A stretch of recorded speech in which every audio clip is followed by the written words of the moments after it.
go! Ah, that's exactly what I needed. Everybody, today I would like to talk about a movie. Now, this is a movie that I heard about. I don't know. It was always on the previews of those like VHS tapes, Disney movies. There's also this other movie by Disney called The Lion King, and there's also The Little Mermaid, as well as The Black Cauldron. Now, this was made in 1985, and its reception was so bad that it almost bankrupted Disney. The thing is it's not a bad movie. It's just, I don't know, it's not a kid's movie. I just feel like it isn't. It gives me more of a sense of, like, I don't know, heavy metal. And there's also a lot of elements from, like, daytime kids' television cartoons, like the stuff that was modeled after the little action figures. And I'm getting, like, real hardcore hints of Thundercats when I watch this. I'm just gonna let you know. And I'm also feeling Skeletor as well. This seems less and less like Cinderella and more like rock and roll. There's going to be magic twinkling. There's going to be fire flying around. There's going to be boobage. There's going to be skeleton warriors and green goo. And there's going to be fog and fire. And there's also going to be like little woodland critters. Yeah, there's also going to be all this other cool stuff where people are being thrown around by zombies and whatever. It's just kind of a weird film to release and market to kids, and I think that's kind of why it failed. It's like something you'd see on MTV. I gotta warn you, this story is kind of lazy. I mean, it's nothing special. This is nothing to remember. The Black Cauldron. And they give us a little exposition at the beginning of the film. They're like, listen, we just need to fill you in on the background of the Black Cauldron because it's a little ambiguous. You see, there was a king called the evil king, and he was so evil that even the gods feared him. His gods. He made up gods to fear him. I don't know. They're like, he's an evil king, and he would kill people, and he would do blah, blah, blah. And then one day, I don't know, someone got fed up with it. One day, it seems they got control over him somehow. This happens a lot in this movie, where suddenly the gods will just intervene and make something better. Not the whole story better, necessarily, but they'll change something to complicate it. And in this case, someone had enough and filed a cease and desist and grabbed the king and threw him into a molten something or other. I think it's a volcano. And it turned him into a black cauldron. And it has supernatural evil powers. You have to activate it, and not by rubbing it. It's not a lamp. You have to, like, put people in it. Or you can put different things in it. I don't know. It's a little ambiguous. You have to kind of fuck with it, though, if you want to make it work. The one thing you can't do is you can't destroy it. No one seems aware of that, at least at first. And we're not really told that, either. He's just like, yeah, it's a black cauldron. It's hidden to make sure evil men do not get a hold of it and, again, molest it and cook stew in it and use its powers for evil. And you better believe there's someone out there. His name is the Horned King, and he lives in a castle. I gotta let you know, man, his appearance is very odd because he's got skeletal fingers. He's also basically got a skeleton face with sharp teeth and glowing red eyes. Later on, his skin gets ripped off, and it's freaky because you didn't even realize he had skin. He's got this purple, dark kind of cloak on. He's got horns sticking out of his head. He has, like, black dress socks, and I would not mention that if it weren't for the fact that there's so many shots of his feet walking around, because we can't show his face too much. The effect goes away. I don't know. They're like, no, let's show his feet, but we're not even going to give him boots. We're not even going to give him shoes. We're not going to give him flip-flops. We're just going to give him socks. He walks around the house in them, and you know, maybe it's the reason that he never leaves the castle either, by the way, because he doesn't have any shoes. He can't find them. He's like, listen, man, I'm the Horned King, not Imelda Marcos. I don't go shoe shopping all the time. So I send other people out to do it. I send my dragons, I send my goblins, I send my soldiers. I have a couple of people that I've contracted. They're not really dedicated to the company. They spend most of their time in the main hall, singing, getting drunk, slipping dollar bills, or, I'm sorry, shillings or coins or whatever you call them, into the straps of Turkish belly dancers. I mean, he's got a cool party going on 24/7, and he just wants to stay there. And he's like, I'll send those guys out. You know, they'll do my bidding. But I'm gonna have to stay here. I gotta let you know, man, he's kind of a shitty friend to have, because while he's throwing these parties, You can tell he wishes he had better friends, or he thinks he should have better friends. These are the worst people. They're your friend, but they should have better friends. I mean, you're not the best friend they could have. And he has this whole army of the dead. And they put in no effort either. They just sit in the basement. He goes down there into the ossuary every now and then. He'll be like, hey guys, I look kind of like you, except you're totally dead. You just lay around in here. And later on, they hint that, I don't know, maybe he's stealing bodies and throwing them in here. Like he's just finding the bodies of warriors and gladiators. All the second-rate ones, I suppose. But he's dumping them down there. Like, they don't say that, though. Not explicitly. I'm just inferring that. But at the beginning, you definitely can't infer that. So you're just kind of like, well, I guess everyone died in the same room, or they all sat down and died all over each other. They're all a bunch of warriors. And it's pretty gross. It's spooky. And he goes down there, he starts talking to him again, because they're the only ones who really understand. I feel more at home down here amongst you guys.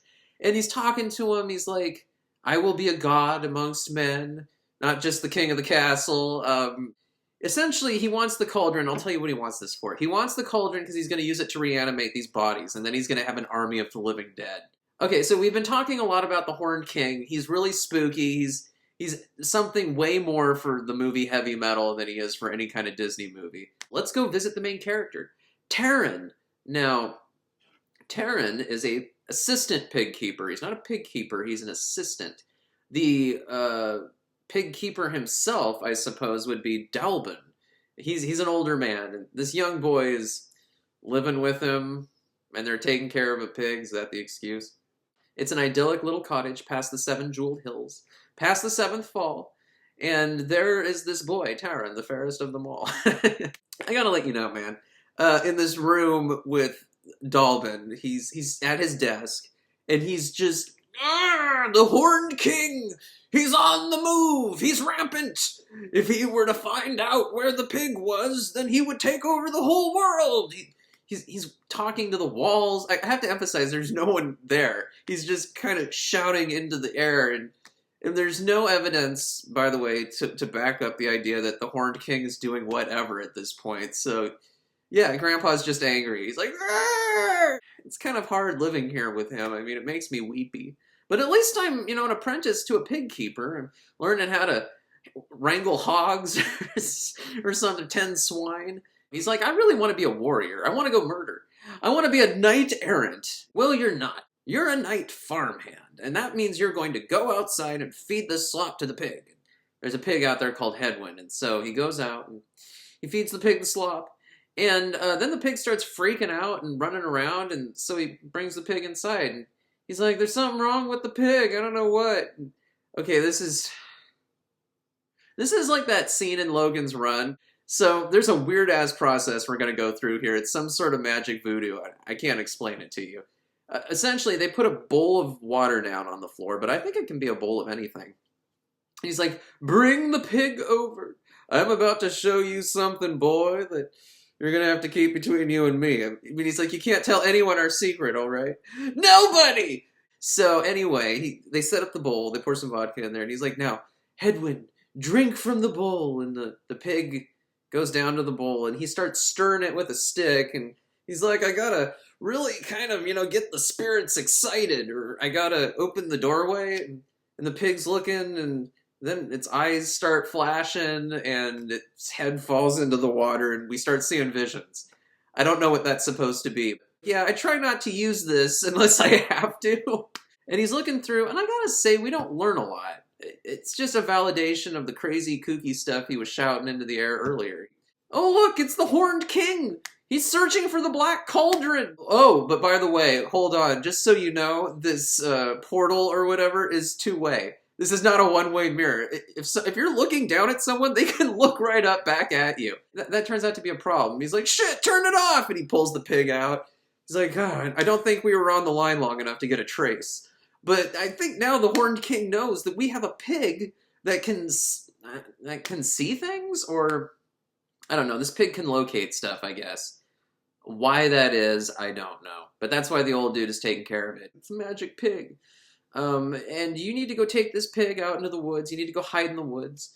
Leave me alone, boy! Just go out there and hide the pig. This is how you will be a knight or whatever. You'll go hide somewhere. This is how you'll help. You'll be a night scaredy cat. Now go hide out in the woods somewhere. And I'll be here being murdered if the Horned King comes. And so they go off, and he starts daydreaming by a pool. He's looking into it. He's thinking, you know, I want to be a warrior because I have high noble aspirations. It's not like today where my aspirations are to be an Instagram influencer or something like that. Like, no, I want to save people and get chicks. And then the pig just runs away, I guess. This is another convenient thing to happen. The pig just gets away. He wasn't paying attention. Well, goddamn it. And apparently this is the catalyst that'll set everything in motion. Okay, so this is where we start getting into the Thundercats. I mean, already the Horned King kind of looks like the weird mummy dude who lives in the pyramid or whatever. And in the same way, he just kind of stays at his pyramid all the time. He never leaves. He's not made for any other kind of party, I guess. But this character is Snarf. That's what this is. It's called Gurgi. And it's a little, I don't know. What is it? It kind of reminds me of a terrier, but it walks on its hind legs. It has blue eyes and it talks. Really annoying little voice. It's not even really the voice. I can't imitate it. Why does it talk? Why does this one particular weird little creature talk? I don't. What is this thing? It's like a prototype Pokemon of some kind, and it comes dancing out and it wants to eat his apple. Gurgi wants your apple. They get into a fight. They, it's like, I'll help you find your pig, and then it turns out it's lying. But I can't even remember. The point is, I want this character to die now.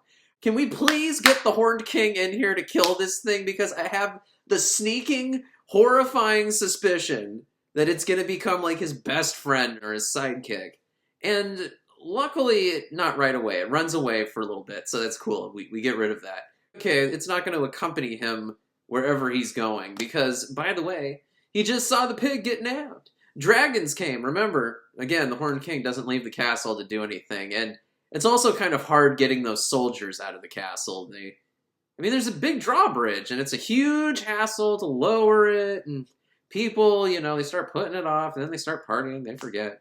And so he sends his dragons out, and they pick up the pig. It takes 2 of them, and then they go back to the castle, and kid's like, well, I gotta go to Mordor.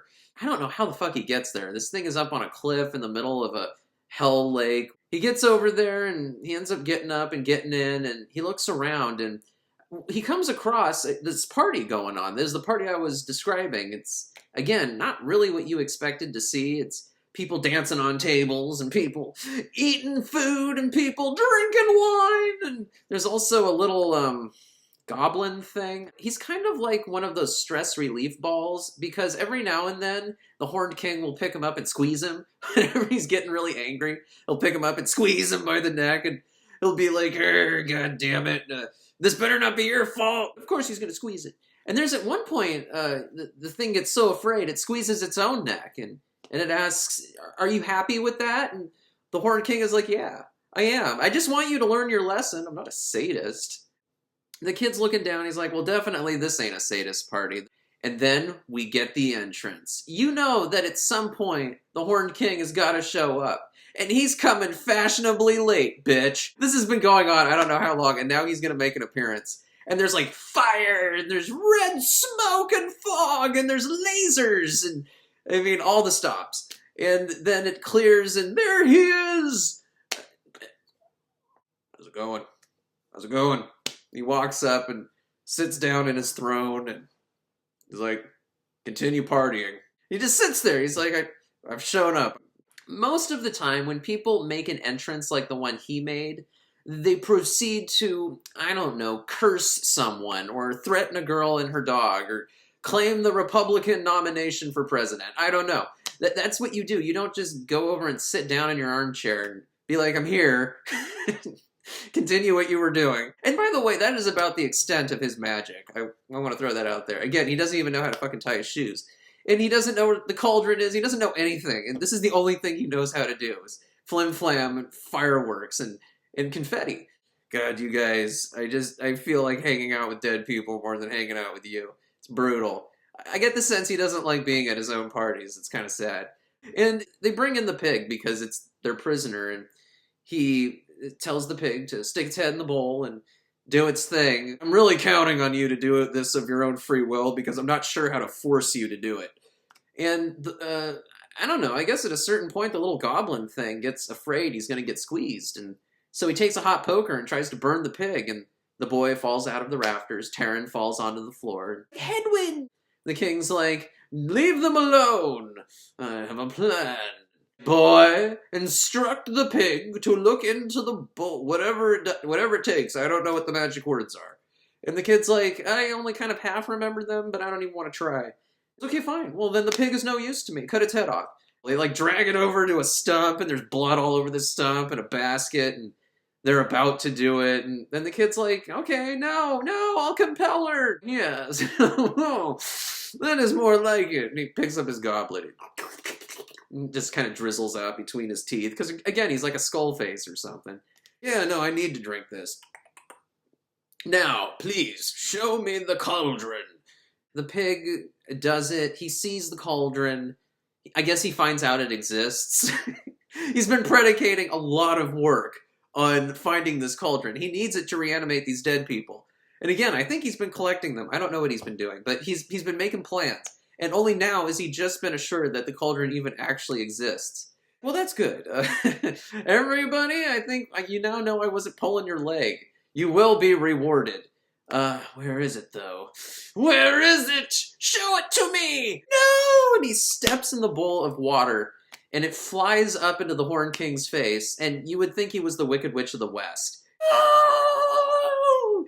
And he starts thrashing around. Oh my god! It's like, yeah, I'm sorry he ruined your fucking makeup, dude. Chase after him! Chase after him! I can't! I don't have my shoes! They go after the kid, and he gets to the battlements. He throws the pig over the edge, and the Horned King, you can tell, he has plans. He's like, no, put him in the dungeon. Let him think about his crimes! Taran is in the dungeon. He's, I don't know, smashing a rock against the wall. You can kind of tell he's gone crazy. It's like being buried alive. Once you realize you're not getting out, you just go bonkers. And then he starts hearing something, like he's hearing creaking and stuff moving around. And again, this is another thing that just, it's wonderful that this happened, because the story might have fallen apart without it. One of the little, I don't know, cobblestones lifts up, and a princess comes out. She's like, hello, I'm Princess Alanwi.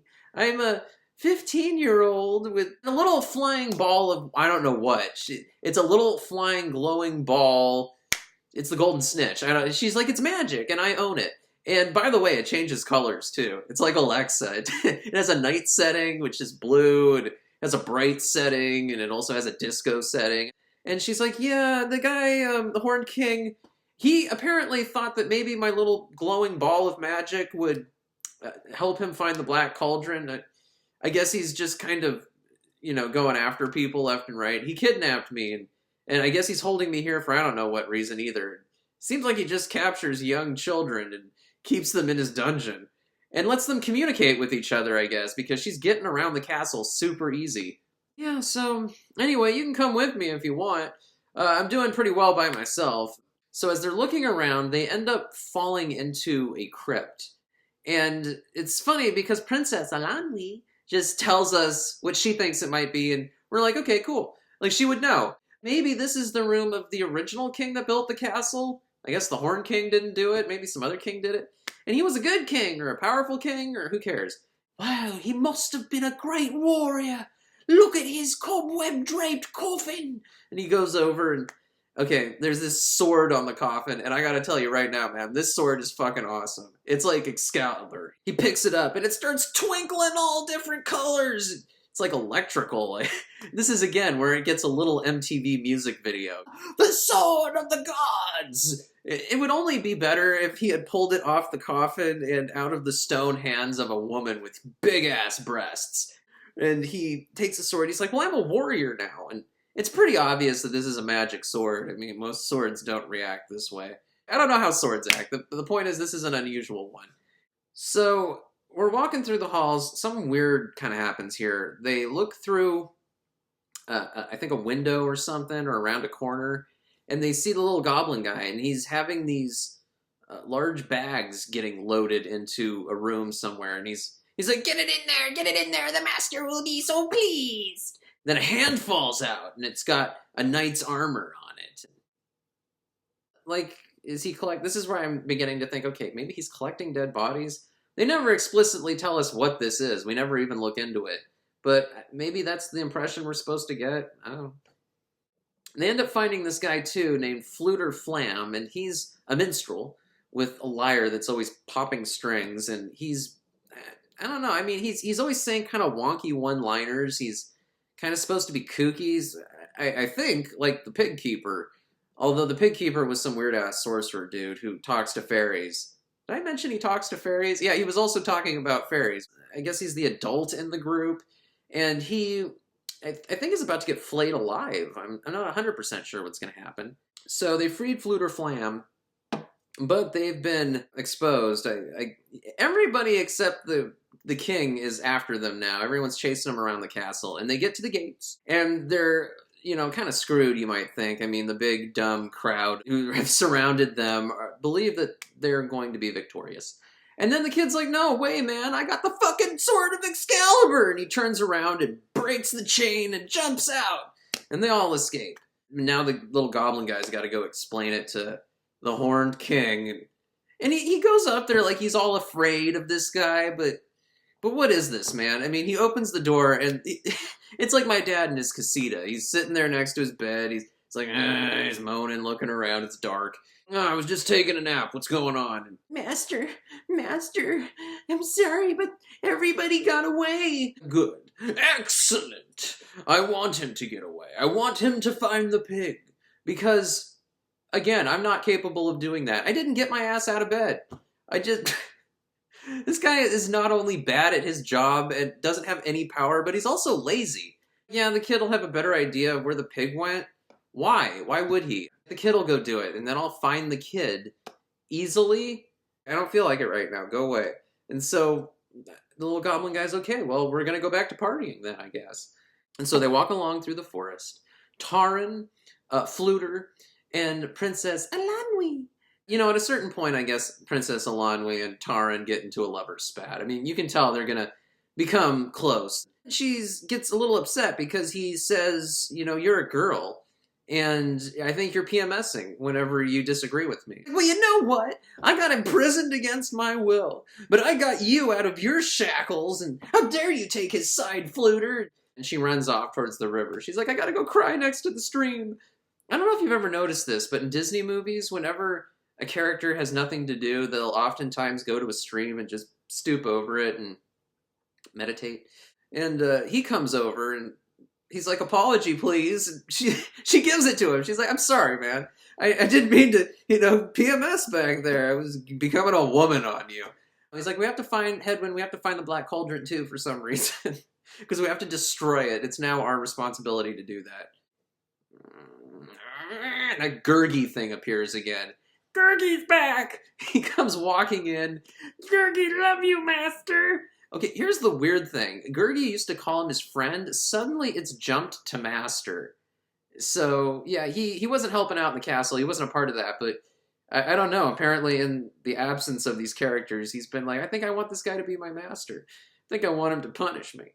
He says, I can be helpful. I see the tracks of the pig, and they lead us over to a stream somewhere, and then they eventually fall into the stream. The stream turns into a giant whirlpool. We're like, who's doing this, right? Like, there's magic going on, but we're like, this can't be the Horned King, man. He's not this clever.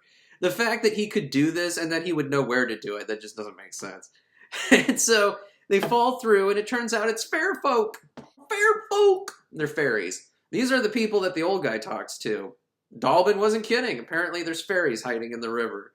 I guess that explains why he drowned Taran's brother. Talk to the fairy folk!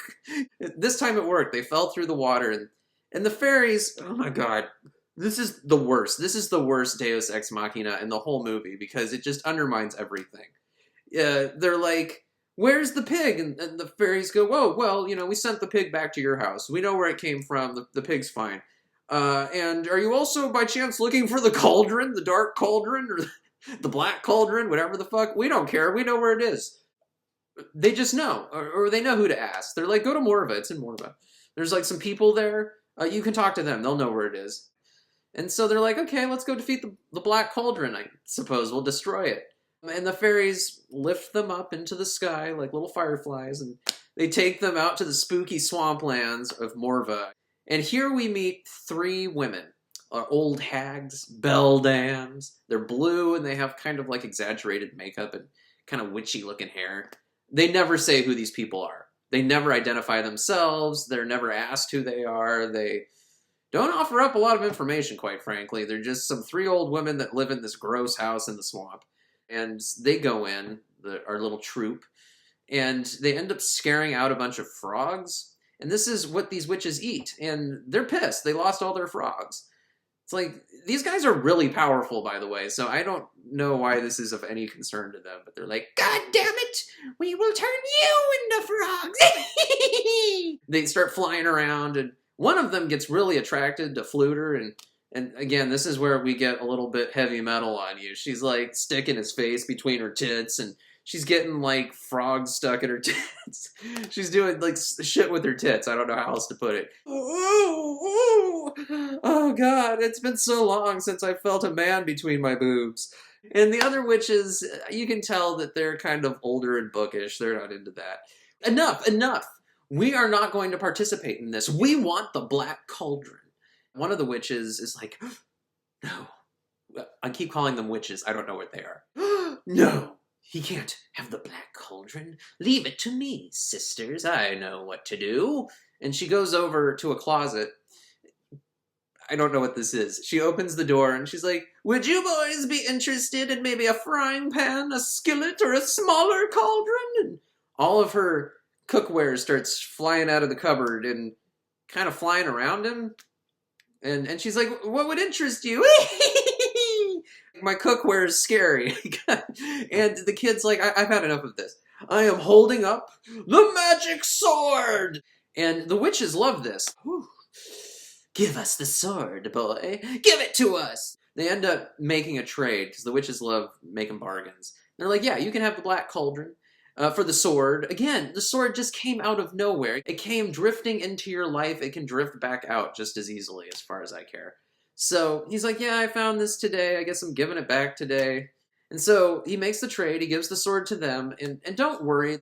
This thing could allow them to take over the world, and they're just not interested, I guess. And they tell them, they ask the group, they're like, can you give us some information on the Black Cauldron? Like, can you tell us some stuff about it? They're like, yeah, no, we'll help you with information. The only way the cauldron's magic can be stopped is if you throw someone inside. And you know what? They don't specify if you have to be alive or dead, by the way, because later on in the film, we experiment with what the cauldron can do.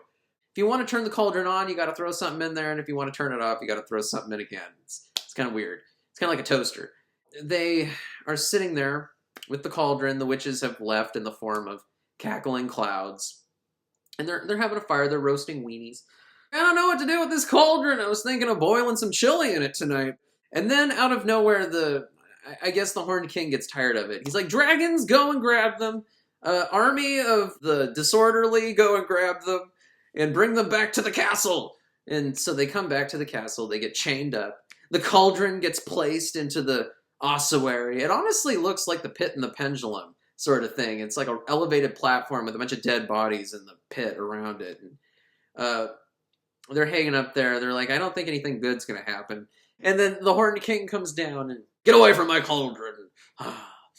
Everything is in readiness. And then he taunts them. This seems a little out of character. He starts, like, doing Wizard of Oz thing. You, a pig keeper. And you, a scullery maid. And you, a clanking collection of colliginous junk. Let's see what your fate has in store. And he turns around. What he says is really cool. I'm going to give it to you. What he says is cool. It doesn't explain anything. He's just like, you will be cauldron born. And he picks up a dead body. And he took it off a table. And he lowers it in there. And I'm thinking, no, that doesn't work, right? He just threw some like some bones in there. But no, that's good enough. If you throw in something dead, then it turns dead things alive. But if you throw in something alive, then it turns things that might have been reanimated dead again. The king figured this out. He's like, if this wasn't going to work, I was going to take one of you and throw you in. But I guess this was good enough. I put a skeleton. Maybe it was the dude you saw being dragged in earlier. Maybe it wasn't. He was my best friend. And he dumps him in. You hear like crackling, like he's being consumed in some stew. Yes, come forth, Dark King! This is pretty fucking awesome. I gotta say, I could watch this over and over and over. So what happens is, all hell comes out of the cauldron. Like blood starts dripping out of it. Its claws start clutching the ground, and it starts shaking. And then like a beam of pure hell fury comes shooting out of it. The Horned King is getting off on it. Is it necessary? Maybe it's just really hot. Like being at the base of a rocket. He's on the launch pad. He's thinking maybe I should have done this from a distance, or I should have run for the hills. And I don't know, man, because it flows up into the air and it starts like exploding, and then this giant screaming demon skull appears, and it starts spitting fire and blood everywhere, and it's just hardcore is all I'm saying. This is not something I would want to see if I were a little kid. And then electricity starts. It's like electricity's going to happen now, and it's like, again, Pokemon electricity. It's going to give you a seizure. There's green smog and folks like kind of sizzling around, and it goes down, starts drifting through all of the corpses, and then they all start getting up. They like rise from the green goo, and they come after the army of the living. I mean, they're all scared. They run away. That's a bridge burned right there, man. I mean, if this army of the living dead doesn't work, I don't see how he's going to get those guys back to work for him. So they were scared out. He was like, get out of here. I don't need you guys anymore. I've got the army of the living dead, and they're loyal to me, brought to life by the cauldron. And I'm going to go upstairs to get a better view. He's, I don't know, just going to leave them in there to think about it. He doesn't kill them. I don't know what, he just leaves them there to foil his plan, I guess. Because they end up getting out. Gurgi, he ran away at some point. He has a tendency to do this. He's like, snarf, snarf, snarf. And then he'll turn and he'll disappear. He came back and he's like, Gurgi will untie you now. But how are they going to shut off the cauldron? These zombie things, I mean, they're indestructible. It's kind of a pretty solid idea, man. They're deathless warriors. And they're totally loyal to him, I guess. And now they're going to go commit hell and just make things shitty. And that's what he wants. It's kind of an open-ended motivation. It's kind of vague, but he just wants evil to happen. He's not a relatable villain in any sense. Gurgi decides he does what needs to be done. He kills himself. I need to jump into the cauldron. I need to shut it off. I have to plug up the hole. And so he jumps off before anyone can stop him. Help, stop, please, murder. And he falls in. He burns and vaporizes. God, man, I almost came when I saw that. I was like, thank God. It's like when you're watching a dumb movie and you just want this character to get fucking fried and disposed of, and you're like, great, it just happened. We shut off the cauldron. It's not turned on anymore. And by the way, as long as the cauldron ain't turned on, neither are the zombies. They all start falling. I don't even think they get it across the drawbridge, and they just start falling off. And you know, the Horned King, he put a lot of effort into this. Watch! He had an end in mind. He wanted to be worshipped by mortal men. Not that these things are mortal. So anyway, he's like, I gotta go fix this. Something's wrong. He walks downstairs. I don't know if he thought it was that the boy was responsible or that they had gotten away. Maybe I shouldn't have left them alive in the same room as the cauldron. It is possible they might have thrown that annoying little talking thing into there. He's like, well, I guess I'll have to turn the cauldron back on then. And I don't need to throw a dead person in this time. This time I'll just throw in this weird little goblin thing that I don't care about. Again, it's a little demon Pokemon. I gotta say, it's kind of brutal. Oh, and his eyes turn red because he's more pissed. The little goblin thing's like, look, it's Turin. It's his fault. I don't know. Again, he must have rubbed the cauldron the wrong way. He turned it off. It's his fault. Throw him in. Oh, yeah, that'll make me feel good, too. He's like, if I'm going to do this, I want to feel good. By the way, this entire time, the cauldron is sucking in energy. Or, I don't know, it's sucking back all of the green gas that came out of it. It wants its fog back. It's like, give it back. So there's wind kind of sucking people towards it. This is a very gentle wind, though. You know, people will get taken by it for a minute, but they'll recover. So the kid is, he's kind of indecisive. He's like, everyone else leave. There might still be a chance for Gurgi. He might be in the boiling, weird cauldron. It's like, what do you plan to do, dude? You're going to jump in there after him? You were told that regardless, if you go in there, then you never come out. So he's like, I'm going to go fuck around with the cauldron. You guys get out. And the Horned King appears from behind one of the pillars, and he grabs the kid. God damn it! I hate you! And he throws him on the ground, not in the cauldron, just near it. And then he's like, I'm done! And he turns and... I mean, really, that was soap opera shit, if you ask me. He just ran in, grabbed the kid, shouted, kid's bad, believe you! And then turned and ran away. And, you know, just because he had to let him know that. This is the final Deus Ex Machina. This is the final time we are going to get some sort of weird plot turn that isn't triggered by anything. It just, suddenly the cauldron wants the Horned King. It wants him, and it will have no one else. Why does it want him? I wasn't even aware it wanted people. I thought it just received people, like a garbage disposal, but this time it wants him. It's like, we're kindred spirits. We're cut from the same bony cloth. You will come and live in the cauldron. And it starts sucking him over. No, curse you! Yeah, you ever seen Raiders of the Lost Ark when the Nazi dude drinks out of the wrong goblet? It's kind of what happens here. He grabs onto the cauldron, and I guess it's hot or something, because he's like, no! And his skin burns off, and this is where we figure out he had skin. Oh, so I guess he wasn't a skeleton. I guess he wasn't looking for friends. He was just a really sickly looking dude. And also his socks burn off. They get sucked in as well. He gets like liquidated bit by bit, and there's also electricity and fire. And maybe there's like some guitar sounds, like there's a whammy bar going. No! And he gets sucked back into the cauldron. Excuse me. And that's the end. Oh, well, okay, not technically. I suppose the cauldron has to go back to hell, because it doesn't want to hang out. These guys, as far as I knew, owned this cauldron, but for now, it's like I need to go underground again for I don't know what reason. It's just going to do that. It's like the whole castle has to be destroyed. It's not like it was built by the Horned King. It was built by whoever the fuck was buried in that weird-ass coffin with Excalibur. But the whole castle has to go. And again, man, it's heavy metal. It's like the end of that movie where suddenly it's live action and the house blows up. It's a live-action castle. It's totally different. It's pretty cool. There's like fire coming out of it and screaming! And bodies are flying skeletons. So they end up walking into the woods a little ways, and they're all kind of bummed, you know, because, I mean, they defeated the Horned King and sent the cauldron back to hell or wherever it came from, but Gurgi's dead! Gurgi's dead. Like, who the fuck cares? You got Princess Alanwi! I mean, come on, man. But then the witches appear. They're like, we're back! We would like the cauldron back. Yeah, I don't know. I mean, it ate the Horned King. Who are you people? Will you identify yourselves, please? Are you the Fates, or are you gods, or what are you? You travel around in the form of cirrus clouds. They end up deciding, they're like, maybe we'll make a bargain. The cauldron for the sword. And the sword, I guess the witches haven't used it.